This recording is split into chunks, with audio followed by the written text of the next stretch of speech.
ఉండదు. మొదటి ఉపచారము గంధము. కాబట్టి గంధము అన్న మాటకు అర్థం సాన మీద తీసినటువంటి గంధాన్ని తిన్నగా తీసుకెళ్ళి ఉపచారంలో వాడకూడదు. గంధం తీయడం, గంధాన్ని అలదడంలో ప్రక్రియ ఉంటుంది. ఆ గంధాన్ని తీసి ఒక ఆకులో కానీ ఒక పళ్ళెంలో కానీ చేర్చి అప్పుడు దాన్ని భగవన్మూర్తికి అలదాలి. కాబట్టి మొట్టమొదటి ఉపచారము గంధోపచారము, చందనాన్ని అలదడం. పుష్పముల చేత పూజ చేయడం. పుష్ప అని నేను అన్నప్పుడు అది ఒక్క పువ్వే కావచ్చు, ఎన్ని పువ్వులైనా కావచ్చు. పువ్వులతో పూజ చేయుట. పువ్వు అన్నప్పుడు మళ్ళీ చైతన్య కుసుమ ప్రియ అని పేరు ఆవిడికి. మీరు బంగారు పూలు తెచ్చి పూజ చేయండి, ఆవిడేం పొంగిపోదు. ఆవిడ దేనికి పరవశిస్తుంది అంటే చైతన్య కుసుమములకు ఆవిడ సంతోషిస్తుంది. చైతన్య కుసుమములంటే ఒక చెట్టుకి ఒక తీగకి పూసి అరవిరిసి సువాసనలు గుబాళిస్తున్నటువంటి పువ్వులే ఉంటాయో అటువంటి పువ్వుల చేత పూజ చేస్తే సంతోషిస్తుంది.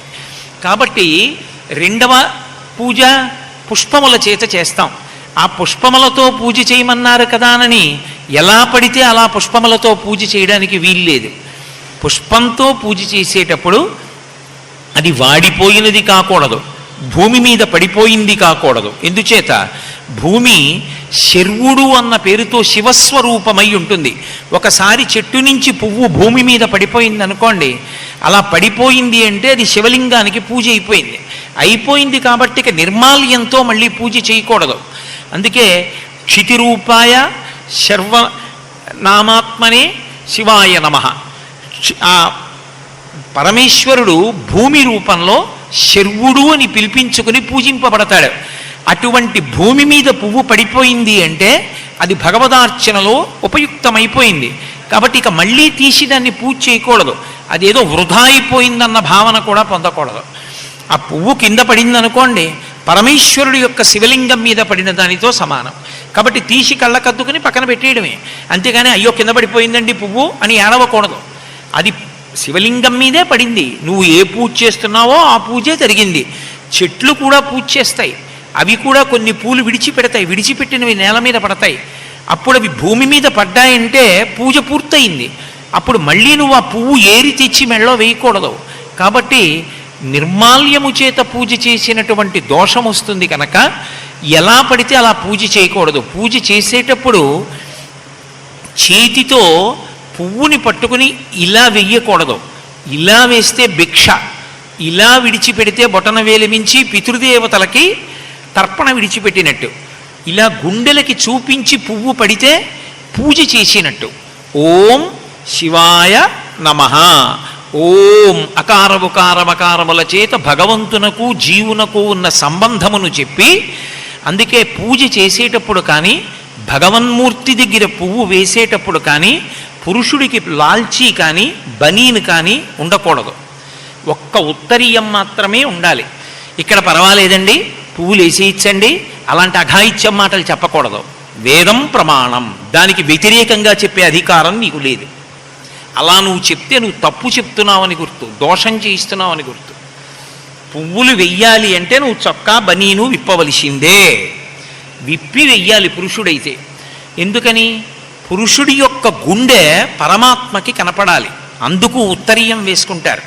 ఉత్తరీయం అటు ఇటు విచ్చుకున్నప్పుడు హృదయము పరమేశ్వరుడికి కనపడాలి. ఈ హృదయమునకు పువ్వు తిప్పుతారు. ఓం కేశవాయ నమః అన్నప్పుడు ఇలా తిప్పి పడేస్తారు. అంటే ఇక్కడ ఉన్నవాడవే అక్కడ ఉన్నవాడవు. ఈశ్వర, ఈ లోపల ఉన్నవాడు ఆ బయట ఉన్నాడు. ఈ జీవుడికి ఆ పైన ఉన్నటువంటి బ్రహ్మమునకు అంత దగ్గర సంబంధము. యథార్థమునకు నీ అనుగ్రహము చేత జ్ఞానము కలిగితే ఆ జీవ బ్రహ్మలకు అభేద స్థితి. అందుకని పూజలో పురుషులు చొక్కా కానీ బనీను కానీ వేసుకోరు. వేసుకోకుండా పువ్వులు పూజ చేస్తారు. కాబట్టి ఆ పువ్వు పూజ చేయుట అన్న మాటలో ఎలా పడితే అలా చేయకూడదు. ఒక చెట్టుకి పూసిన పువ్వులు అన్నీ కోసేయకూడదు. అలా కోసేస్తే ఉత్తరోత్తర జన్మల యందు బిడ్డలు ఉండరు. ఆ చెట్టుకి కూడా కోరికుంటుంది, అది దానికి అది సజీవం. ఇన్ని పువ్వులు పూసినప్పుడు 4 పువ్వులు నా చెట్టు మీద ఉండాలని దానికి కోరికుంటుంది. ఎంత భగవదర్పణం చేసినా కొన్ని పువ్వులుంచి మిగిలిన పువ్వులు కొయ్యాలి తప్ప యజమానికి తెలియకుండా, ఎవరు పూల చెట్టు పెంచాడో వాడికి తెలియకుండా గోడ మించి పైకి కొమ్మొచ్చి పువ్వులున్నాయని కోసి తెచ్చి పూజ చేయకూడదు. అవి దొంగ పూలు. ఆ యజమాని పెంచిన చెట్టుకి పూసిన పూలు ఆయనకి తెలియకుండా తెచ్చావు కాబట్టి దొంగతనం చేసి తెచ్చిన పదార్థంతో పూజ చేసినట్టు. ఇప్పుడు ఆ పదార్థమునందు శౌచమేది? శౌచము లేని పదార్థంతో పూజ చేస్తే ఫలితం ఎక్కడి నుంచి వస్తుంది? కాబట్టి పువ్వులతో పూజ అన్నారు కదానని ఎలా పడితే అలా తెచ్చి పువ్వులతో పూజ చేయడాన్ని శాస్త్రం అంగీకరించదు. శాస్త్రం అంగీకరించకపోతే మాకేమండి అంటే, నువ్వు చేసినటువంటిది తొంత అవుతుంది. అప్పుడు శాస్త్రము గురువాక్యము రెండు సత్యం అంటేనే శ్రద్ధ. అది లేనప్పుడు శ్రద్ధ కానే కాదు. కాబట్టి దాని వలన ఫలితము ఉండదు. యయా వస్తూపలభ్యతే, ఎవడో ఆ శ్రద్ధ పట్టుకున్నాడో వాడికి ఫలితాలు తప్ప అసలు ఆ శాస్త్రం గురువుగారు అక్కర్లేదండి, మా ఇష్టం వచ్చినట్టు మేము చేసుకున్నాం అన్న వాడికి ఫలితాలు ఎక్కడి నుంచి వస్తాయి? ఏ హీరో తంతు జరుగుతుంటుంది అంతే. కాబట్టి గంధ పుష్ప ధూప, ఈశ్వరుడికి ధూపాన్ని సమర్పణం చేస్తాం. ధూపము అంటే రసాయనములు కలిసినటువంటి పదార్థము కాదు. రసాయనములు కలిసినటువంటిది కాకుండా, నేను అసలు మీతో ఒక సత్యం చెప్పవలసి ఉంటే, నిప్పుల మీద ఆ గుగ్గిలం లాంటిది వేసినప్పుడు వచ్చినటువంటి పొగని, సాంబ్రాణి పొగని చూపించాలి. ఒకసారి ఇలా దగ్గరగా చూపించి వెనక్కి తీసేస్తే చాలు, అది అలుముకుంటుంది. చాలామంది అర్థం లేకుండా ఇలా తిప్పుతారు. ఇన్ని అగరత్తులు తీసుకెళ్ళి వెలిగించి ఇలా తిప్పుతారు. ఎందుకు తిప్పడం? అయ్యా, ఆ అగరత్తు పట్టుకొచ్చి నాకు వాసన చూపించండి అన్నాను అనుకోండి, మీరేం చెయ్యాలి? ఓసారి అగరత్తు తీసుకొచ్చి ఇలా దగ్గరగా పెట్టి తీసేస్తే చాలు, ఆ పొగ నా ముక్కు దగ్గరికి వస్తుంది, వాసన తీసి చూస్తాను. అగరత్తు పట్టుకొచ్చి నా పాదాల దగ్గర నుంచి ఇలా తిప్పడం ఎందుకు? దానికి ఏమైనా అర్థం ఉందా? ఎందుకు తిప్పడం? అదేమైనా నీరాజనమా? అది తంతు అన్న మాటకు అర్థం. వాడు పూజ చేస్తున్నాడా తంతు చేస్తున్నాడా ఎక్కడ తెలుస్తుందంటే, వాడు చేస్తున్న విధానాన్ని బట్టి తెలుస్తుంది. అక్కడ ధూపం సమర్పయామి ఏమిటి? కాళ్ళ దగ్గర నుంచి తలకాయ వరకు తిప్పడాలి ఎందుకు? అలా తిప్పితే ఏమవుతుంది? మీరు వేగంగా తిప్పితప్పుడు గాలితో ఒరుసుకుని ఒక్కొక్కసారి మెరుసులు, నిప్పురవ్వలు మూర్తి మీద పడతాయి. అప్పుడు ఎంత దోషం వచ్చింది నీకు? దానికి ఉన్న బూది మూర్తి మీద పడుతుంది. అప్పుడు ఎంత దోషం వచ్చింది నీకు? కాబట్టి ఒక ఉపచారం చేస్తున్నాము అంటే అసలు ఎదురుగుండా ఉన్నటువంటిది విగ్రహం కాదు, పరమాత్మ నా ఎదురుగుండా వచ్చి కూర్చున్నాడు నా సేవ స్వీకరించడానికి. ఇది నా జన్మ సౌభాగ్యం. కాబట్టి నేను పరమ మర్యాదతో ఎంతో జాగ్రత్తగా ఉపచారం చేస్తాను అన్న పూనికతో చేసినదేదో అది పూజ.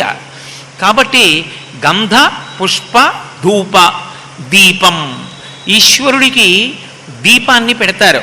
మిట్ట మధ్యాహ్నం 12 గంటలకి పూజ చేయండి, సాయంకాలం చేయండి, ప్రదోషవేళ చేయండి, అర్ధరాత్రి మహాశివరాత్రి అభిషేకం చేయండి, ప్రాతకాలంలో సూర్యోదయాత్ పూర్వం చేయండి. లేదు మధ్యాహ్నం ఏదో పూజ చేసుకుంటున్నారు మీరు, ఆ మధ్యాహ్నం పూజ చేసినప్పుడైనా కూడా దీపం పెట్టాలి.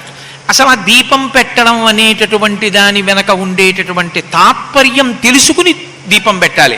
అలా కాకుండా ఎప్పుడూ దీపం పెడుతూ ఉంటానండి, మంచిదే, నేను దాన్ని విమర్శించట్లేదు, దాని జోలికి వెళ్ళటం లేదు.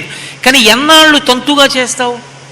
అసలు ఆ దీపం ఎందుకు పెడుతున్నావో తెలియాలి కదా, తెలుసుకుని దీపం పెట్టాలి. కాబట్టి దీపం ఒక ఉపచారం.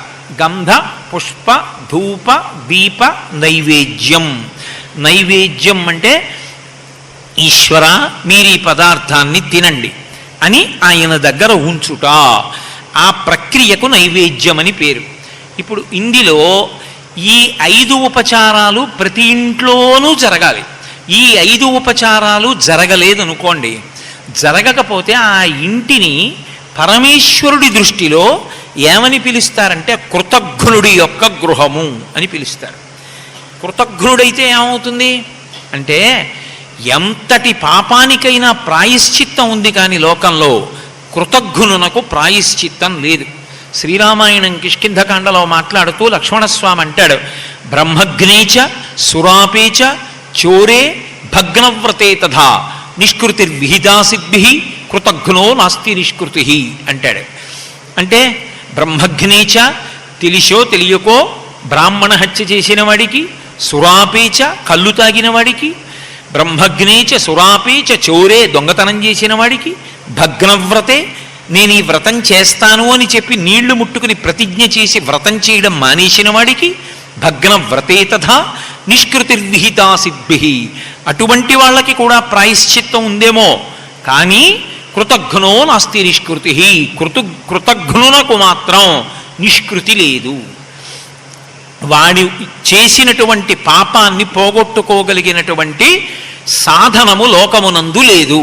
అందుకే చేసిన ఉపకారాన్ని గుర్తు పెట్టుకుని ప్రత్యుపకారము చేసిన వాడెవరో వాడు కృతజ్ఞుడు.